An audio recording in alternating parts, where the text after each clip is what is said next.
Good afternoon. At least we're not the only ones being affected by showery weather at the moment. Distinct chance of a heavy downpour at the Hungarian Grand Prix this afternoon. Hot and steamy, 28 degrees. Back up.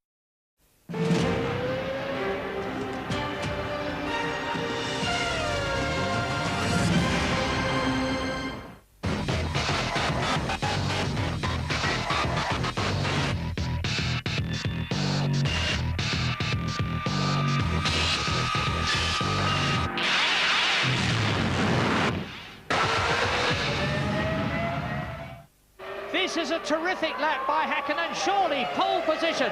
Yes, yes, fantastic. Eddie Irvine's going for pole. He's got to be mighty close. It's nip and tuck, but no, second. It starts everything now, you know. We're on the front row, we just got to make the start.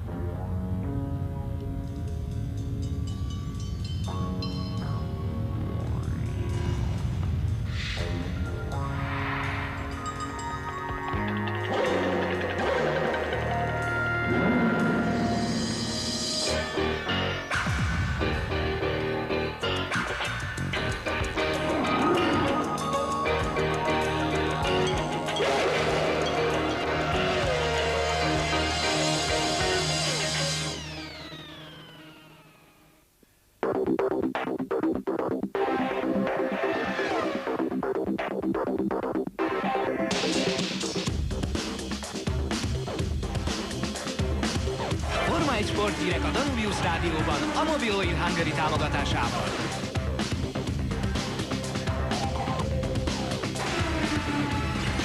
Mika Häkkinen szerezte meg, mögötte Eddie Irvine, Coulthard, Barrichello volt a sorrend.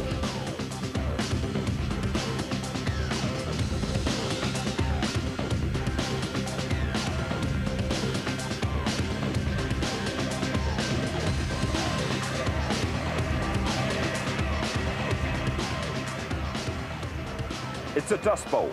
The track's dirty, there's precious few overtaking opportunities, but there's a massive crowd, and we've always had high drama at Budapest's Hungaroring. Hello there, good afternoon. Well, a couple of years ago, Damon Hill was desperately unlucky not to win here in the Arrows. Last year, it was all about a vintage Michael Schumacher, charging to victory on the back of a very cunning three-stop strategy. This time round, Ferrari looked to Britain's Eddie Irvine, the World Championship leader, chasing his third successive win. And Eddie Irvine is right up there on the front row after qualifying. Here's Louise Goodman. There was drama even before the start of qualifying when Jean Alesi crashed heavily in the morning session. Initial reports suggested a damaged ankle would keep him out of action for qualifying, but x-rays at the local hospital revealed no serious injury. Alesi was back in the car for the afternoon session and back on the pace, setting an early provisional pole. But it wasn't nearly enough to keep Mika Häkkinen at bay. His first run was streets ahead of the competition, and the Finn's ninth pole looked secure, but was it? Mika Salo certainly wasn't putting up much opposition. After the Hockenheim highs, the Hungaroring lows were in marked contrast. He struggled badly in qualifying trim. Benetton seemed to be on the way back up. Further developments to the car, coupled with the super soft tyres, helped Wirtz to 7th and Fisichella to 4th. I hope this is just the beginning, and 4th position is very good. Even for tomorrow, for the start, it's important, the strategy, and my target is to get on the podium. Irvine's target is a 4th win, and pole would be a good place to start. He's been focusing on qualifying performance in testing. 1:18.156 is Eddie Irvine's target, 1/10 of a second off. The work seems to have paid off because it was closer, but still not quite good enough. The pole time was in the car, but in my best lap in the middle section, I just had a little bit too much understeer, and I lost 2.5 tenths because of that. But you know, everyone would be saying the same thing. Start positions are all important on this twisty track, and Jordan were another team who opted to use the super soft rubber to gain an advantage in qualifying. The gamble could well cost them in the race, but Damon Hill seems confident. We really qualified, I think, very strongly, and we're dominating now the back row of the top 6, and in for a good helping of points tomorrow. With just minutes remaining, Salo was still way off the pace and down in 18th place, but any hopes of improvement disappeared when he ran into traffic. Everything was going as a plan until the qualifying started, and now we just got totally lost. We have no idea what's going on, so We'll have to go back there and have a look what's happening. Is it you or the car? Well, we have to find out. David Coulthard had one last stab at overhauling Irvine and claiming a spot on the front row, but it was an untidy lap and it gained him no ground. He'll have that bit more to do from third. The start's very important. Concentrate on, obviously I'm on the clean side of the circuit for once. I've spent most of the last year and a bit being on the inside, but the last couple of races obviously on the left, so hopefully I can make a good start. But pole sitter Häkkänen's going to have his work cut out too. With less than a second separating the top 9, it promises to be a close fight. So a 19th career pole for Häkkinen. Eddie Irvine starts from the dirty side of the track. Coulthard lines up behind his teammate with Fisichella a season's best 4th. Row 3 is all Jordan, Hill equalling his best of 99. 7th is Wirtz and Barrichello's 8th is his worst of the year. Villeneuve and Herbert are on the 5th row and then we're into team games. Row 6, the Saubers of Alesi and Diniz. Row 7 is the Prosts of Trulli and Panis, and row 8 the Williams of Zanardi and Schumacher.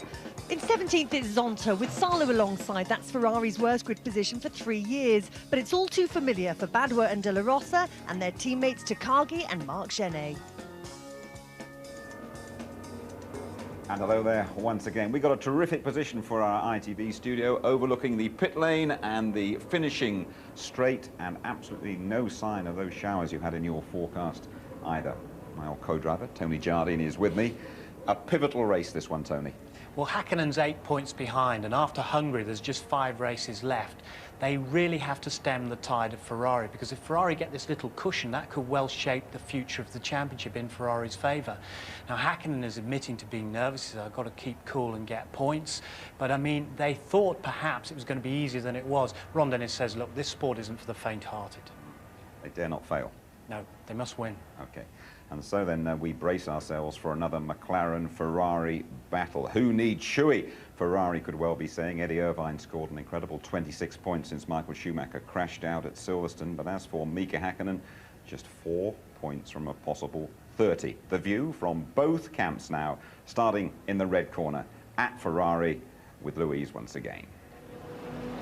Life could hardly be sweeter for Eddie Irvine. After 4 years in a supporting role, he's finally got star billing at Ferrari. And since Michael Schumacher's accident, Eddie hasn't looked back. Successive wins in Austria and Germany have given him a taste for the champagne. But will Irvine and Ferrari still be celebrating at the end of the championship?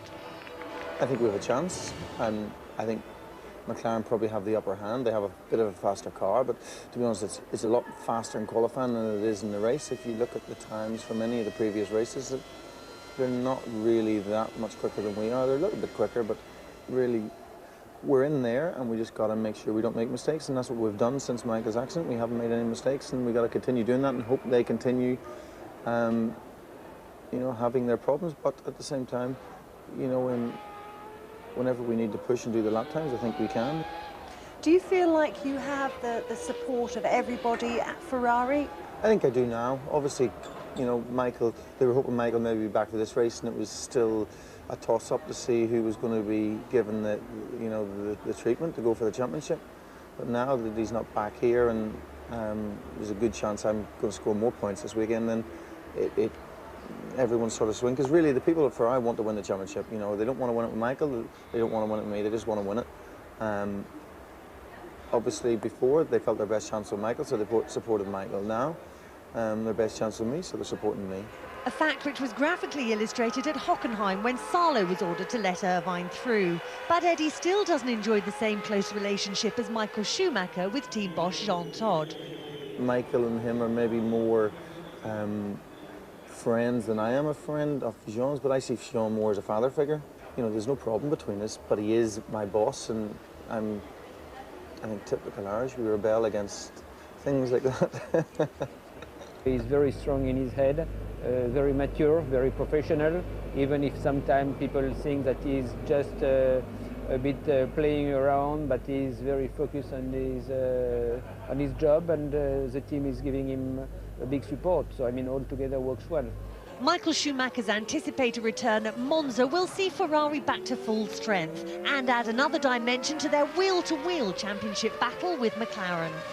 If we were in a car that was a second lap quicker than McLaren, I don't think we'd have a problem. I'd be quite confident where I'm standing, but that's not the case. It's a very close fight. and a mistake from either side will cost victory, as we've seen. Oh, Coulthard and Hakkinen touch. And off goes the McLaren. It's impossible to overstate how important this race is to McLaren. They need to regain the championship lead because they know that Eddie Irvine has a fast, reliable car, so he's sure to carry on scoring points until the end of the season. If McLaren don't win races and contain him, the championship could slip away from them. Last year, Hungary marked the start of a 3-race losing streak in which mistakes and mechanical gremlins handed the initiative to Ferrari. This year, they arrive in Hungary on the back of 3 bad races. Hakkinen has scored 4 points to Irvine's 26. So is this where the bad run ends, or where it gets seriously out of control? It will end someday. You know, it is still many races to go. Maybe this weekend is going to be the similar thing, and maybe next race is going to be the same again. I'm worried, and just have to stay cool and you know, just try to get the points. If you look at the last 3 races, it has been a very difficult time for me and for the team, and that kind of situations, you need extreme high psychological strength inside you to able to cope with that. The championship's in our hands.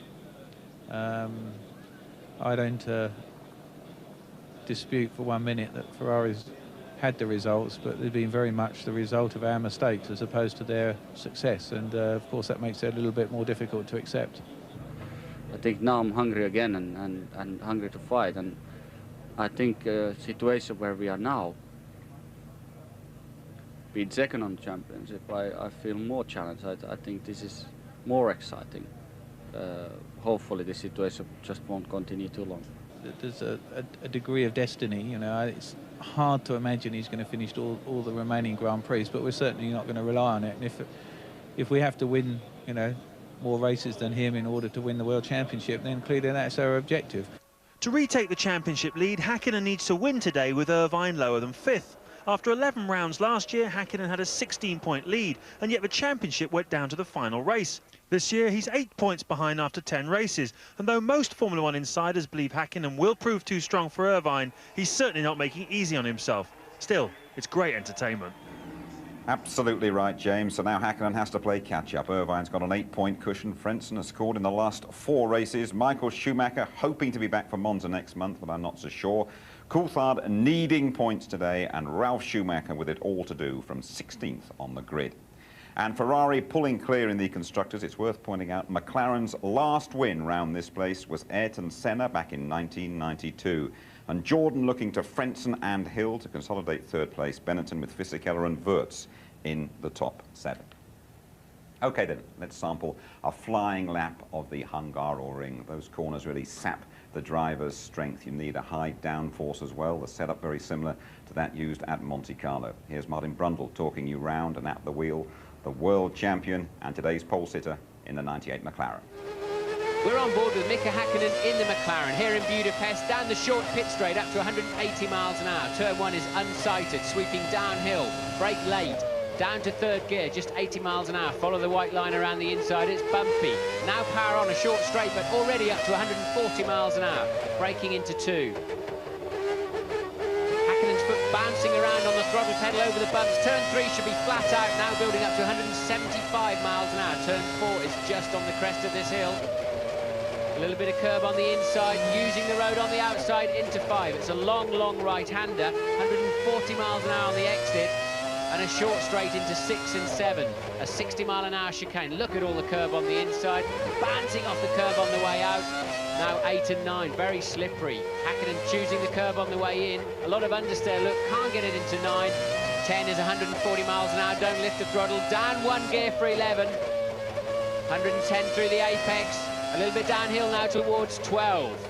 95 on the way through, jumping across those curbs once again. You can brake desperately late into 13, a lot of grip on the way in, but now you have to play with the throttle. He's turning the car using the throttle pedal. Nasty bump into the final corner, turn 14, just 80 miles an hour. You seem to have to wait forever before you can power on.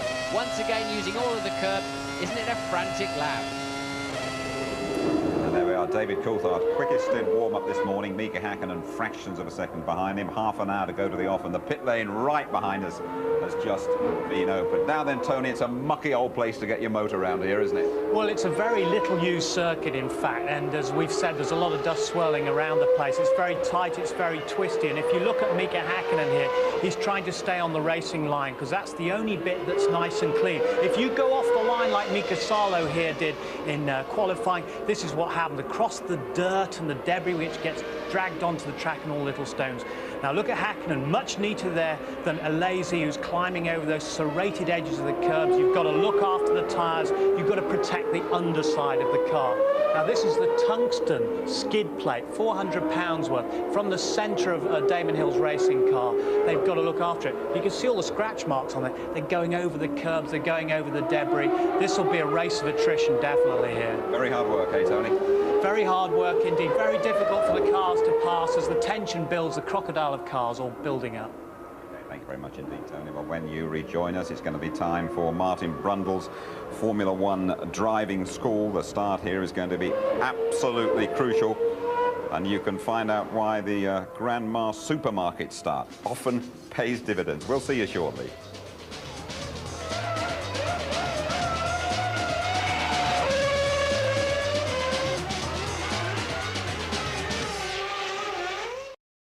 Right up there on the front row. A lot of British fans here. The place is absolutely jam-packed with Finnish supporters, I can tell you. And David Coulthard, he's still very much in the hunt as well. Don't worry about that. The start in 25 minutes' time. Well, now it's time for Murray Meets. Every Grand Prix weekend, Murray Walker casts his net to catch the leading personalities from the F1 world. And today, Murray has landed a very big fish.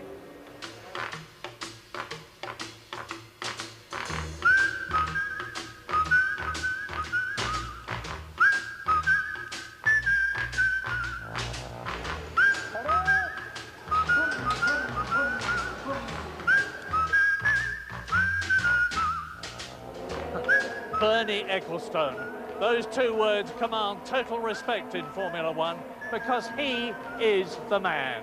Nothing happens without his knowledge or approval. So, let's go into the lion's den. Bernie, nearly 30 years ago, you were a team owner. Now, you run it.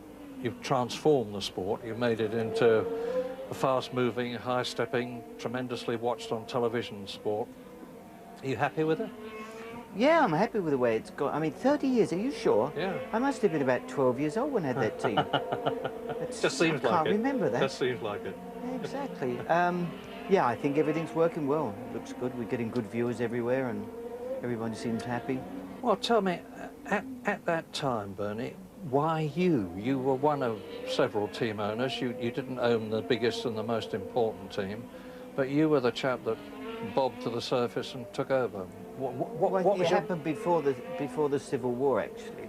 I mean, when I bought Brabham in '71, that's really when I got involved, and people asked me if I would help with the commercial things a little bit. It was very amateurish at that time, and like an idiot, I volunteered. And that was it. Yeah, I mean, do you regard yourself as a natural leader? Because they obviously did. I don't think anyone should look at themselves as a natural leader or natural anything. Maybe these things happen, but it wasn't something that was designed or thought about. Well, you say you're not unhappy. Indeed, you say you're happy with it now. It's come a hell of a long way. How do you see it evolving, Formula One? Well, I don't know, because if you'd have asked me 10 years ago that question, I'd have said what I'm going to say now. I've not the slightest idea. I mean, I try to see opportunities as they arise and do the best I can with those opportunities. I mean, I think that what's happened, certainly as far as I'm concerned, is probably 80% luck. And I think lots of business people think they're clever, and in the end they've just been lucky. I've just happened to be around at the right time and taken advantage of you make your luck. Situation. Not really, no, I think not. I see opportunities, and maybe you know, I have enough courage to take those opportunities where perhaps somebody else would say, well, let me think about it, and then it's too late. And I mean, I delivered good things to the team, so I get good support from the teams and always have had. It surprises a lot of us that there is actually a life outside Formula One. Do you have a life outside Formula One? Probably not. Probably. I mean, what time I can I spend with my family when it's possible. But we don't get that much time off, you know. Most people in businesses get the luxury of lots of weekends, which we don't. Yeah. When you are at home with the wife and kids, I mean, what do? Do you go to the theatre? Do you Yeah, stay go to the cinema, go shopping or whatever. Now, as I say, Formula One's come a heck of a long way. It's going a long way. But sadly, neither you nor I are immortal. Oh, yes, we are. We'll be going forever, don't worry. What happens after Ecclestone? Whatever happens if I'm not around or when I'm not around will probably be done in a completely different way, but and even maybe more successful. I mean, I'm probably an entrepreneur, and there's been lots of entrepreneurs come, build things up, disappear, and then management comes in and perhaps does a better job anyway. Yeah, but you've succeeded in particular because you are a benevolent dictator and not always all that benevolent. I believe in dictators. And because I think in the end, maybe they make a few mistakes, providing you get more right than wrong, it probably works easier. It's like if you look at our race teams, in the end, the teams that appear to run a little bit by committee don't get the job done.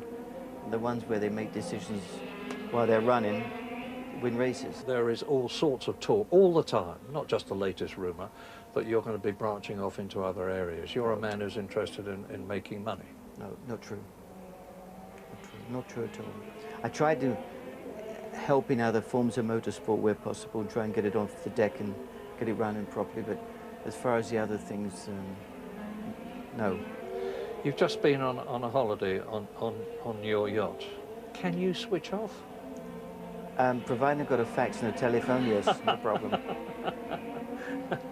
Bernie, long may you reign, and thank you for talking to us. Thank you very much indeed, thank you. We go back a long way together, huh? Yes, we do. The ringmaster, Bernie Ecclestone. Well, now it's time for Martin Brundle's F1 driving school. Martin getting inside that cockpit and revealing the secrets to you. And today, your lesson is all about the start.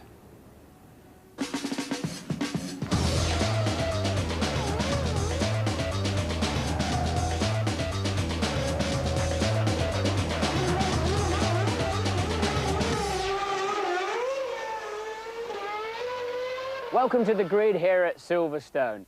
Now, the start is often your best chance of overtaking in Formula One, and of course of losing places too. Go! Good start by Mika Häkkinen. He's through, he's past Schumacher and Coulthard. Terrible start for the Ferraris. There's over 17,000 brake horsepower waiting here on the grid as the 22 cars line up to depart.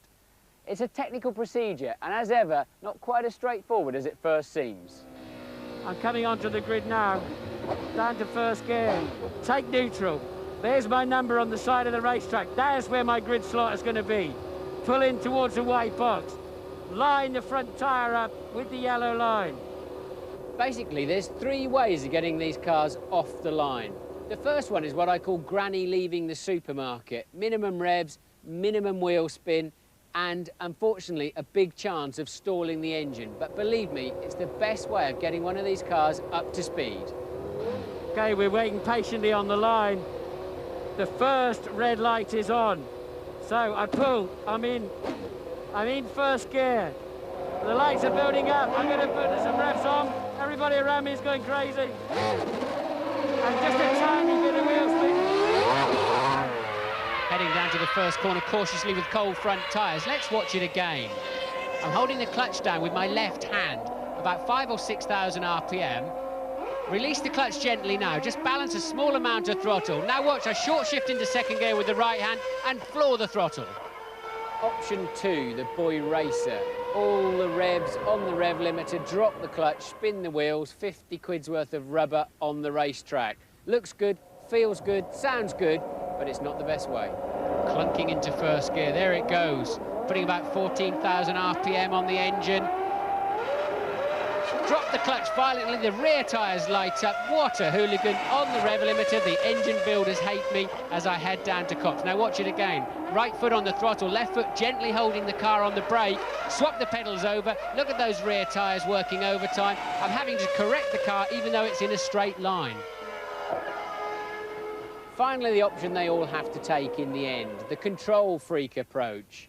Around 10,000 RPM from the engine, drop the clutch, a little bit of wheel spin, blend out the throttle, control that wheel spin, hook the rear tyres up and go.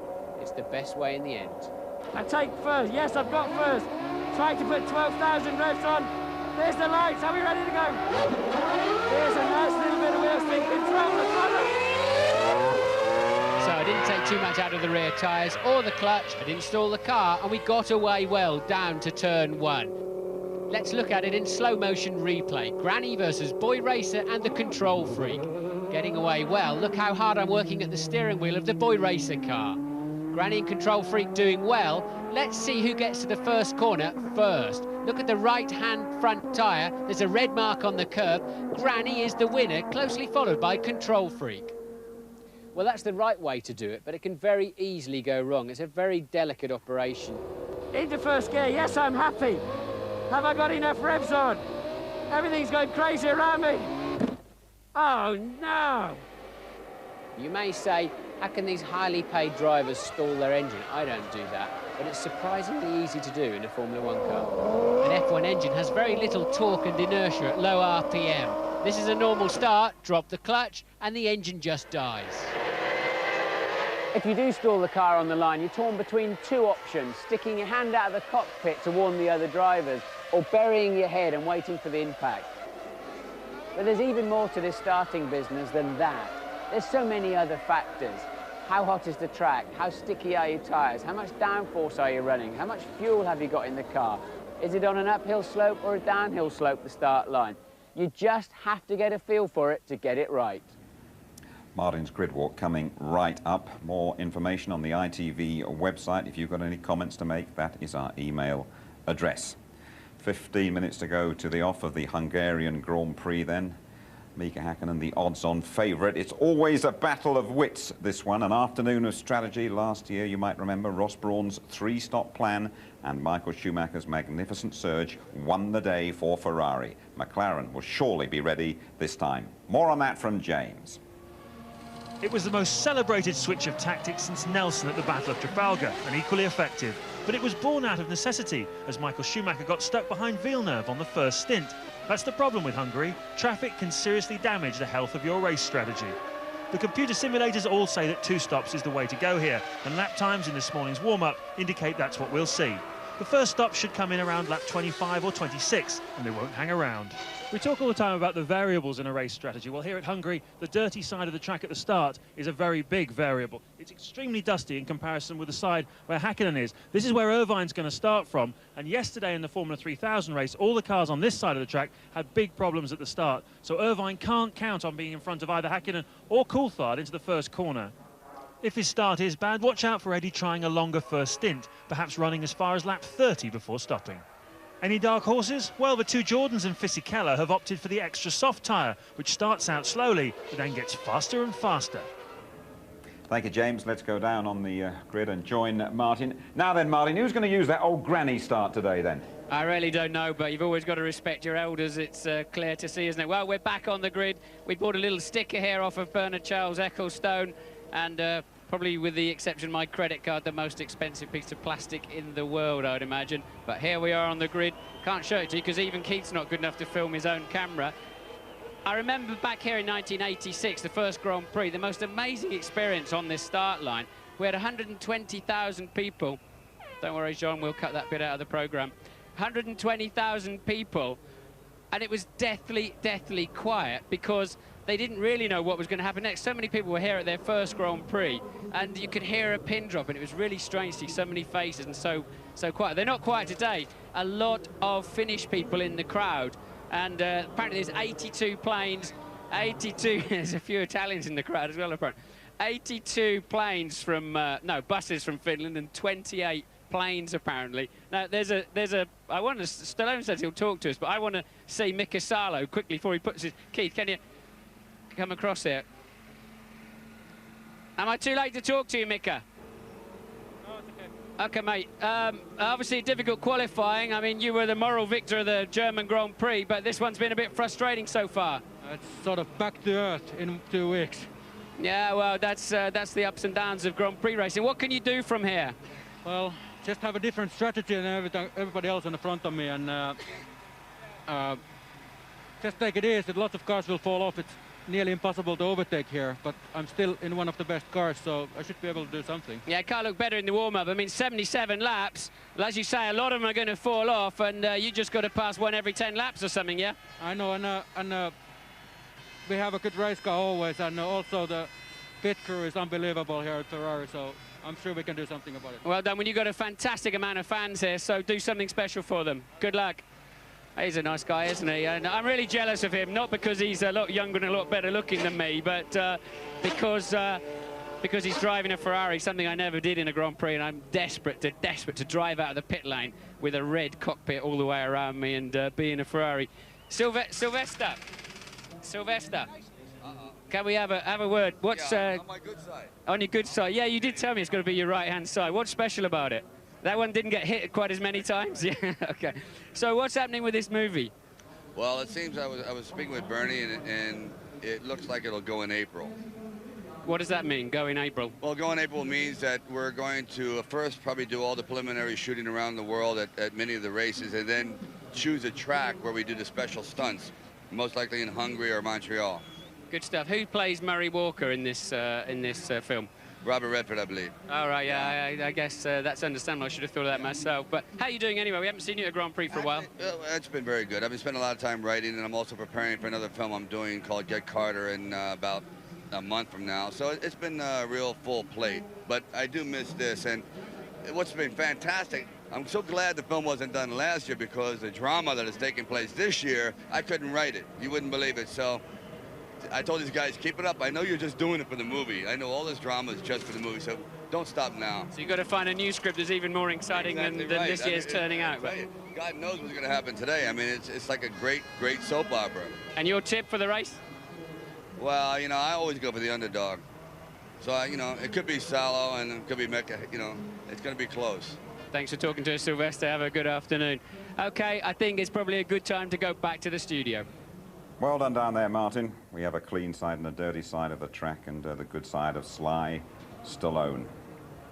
And so we tick down, stand by for the Hungarian Grand Prix. 1 3/4 hours of hot, exhausting toil on a tricky circuit that punishes any lapse in concentration. Irvine, Coulthard and Hill, 3 British drivers in the top 6. And Ireland's Eddie Irvine hunting his 3rd win in a row. We are primed for the action in Hungary.